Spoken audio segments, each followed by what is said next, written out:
and we are seeing growth tapering off. That's the first danger. How do you respond to that? Could we be heading for stagflation, Dr. Bhalla? Yeah, good point. Let me first address the rank issue which Kaushik brought up again. When I stated, and as he well knows, the growth rate is what determines your rank from the previous year. And we are back. India, according to the IMF, is back amongst the fastest growing economies in the world starting next year. So you can do whatever you want with the ranks, but that's what we say, it's irrelevant. No, but hold on, Dr. Bhalla, when you say, just a minute, when you say fastest, just a minute, sir. When you say fastest growing economy, you saw the point that Dr. Basu made. He said, even if we grow at 8% in the coming year, we are coming from a base of minus 7.3. So in real terms, it will be just 1%. Rajdeep, go ahead. Rajdeep, every country is coming from a lower base. So that takes account. Okay. As you know, the US was coming from a lower base and is showing very high growth. Let me come to the growth. So every country is coming from a lower base in 2020 by definition. So let's not waste time on what basis. Let me come to the important point of stagflation, etc., raised by Kaushik.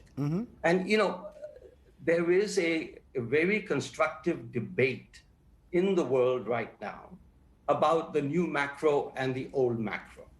There are those like Kaushik who argue that we are back to stagflation. And indeed, in the US, and let me separate it out into both inflation first, and then I'll come to the growth rate. Growth rate I've already talked about. In terms of inflation, just yesterday, the US CPI came out at 5.5%, which is the highest inflation rate in the last 14 years.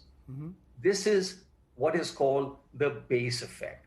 If you look at inflation, whether in India or elsewhere, you will find that basically over the last 15, 20 years, there has been a convergence in inflation rates. And the gap between the emerging market inflation rate and the gap and the advanced country inflation rate is now down to 1.5%.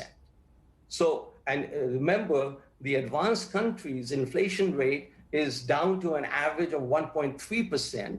And let us say it even goes up by 50%, it will still be less than the 2% target that the US Fed has and that the advanced countries have for the aggregate inflation rate. So I think, second, the markets are pricing this in. And they are another forecaster, just like Kaushik is a forecaster, the markets are a forecaster. And the 10-year bond yield in the US is now below 1.5%. So, the markets are clearly not buying, or some portion of the markets are buying, and some portion, or the large segment of the market, which is the US bond market, which, as you know, James Carville said that he was a major US strategist, he wanted to come back as a bond player. The bond markets reflect everybody's opinion in the world. And they are now forecasting that that there will be good growth. They are not forecasting that. You have independent forecasts of growth as well as low inflation. Now, we can get together 6 months from now, maybe a year from now, on whether Kaushik is right with stagflation or whether your own view is your own view, Dr. Bhalla. Is your own view that we should not be concerned about those like Dr. Basu who are suggesting the prospect of stagflation, stagnant growth, and high inflation? Are you saying 6 months from now you believe inflation will be under control?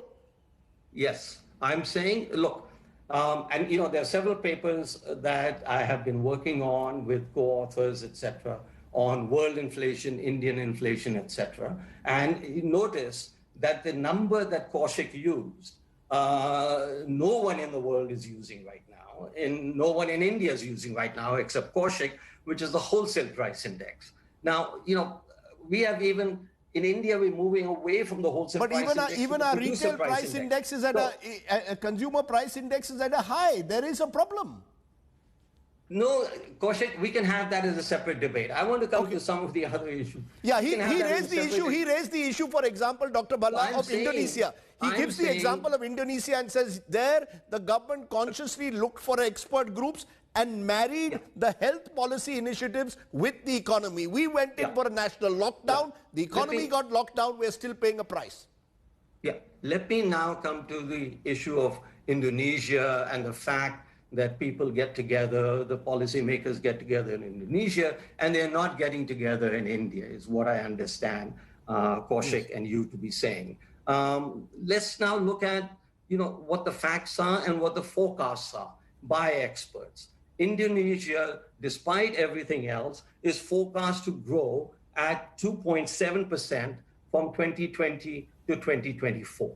India is forecast by the same expert groups to grow at 3.8% per capita. This was per capita numbers, and in terms of the gross numbers, about 5%. So Indonesia, he's saying, oh, they got together, etc. And as you know, and Kaushik should know better, that the proof is in the pudding. The proof is in the result, not whether you get X, Y, and Z in order to have a committee meeting. Maybe the committee meetings help. I'm sure they do. Every country in the world has committees to look at various aspects, and that is good. But ultimately, what he will judge, what you will judge, what I will judge, the performance is in the numbers. Yes, but So that's precisely it, Dr. Bhalla. Before I move on to the next, the numbers itself, all the numbers that are staring at us, whether it's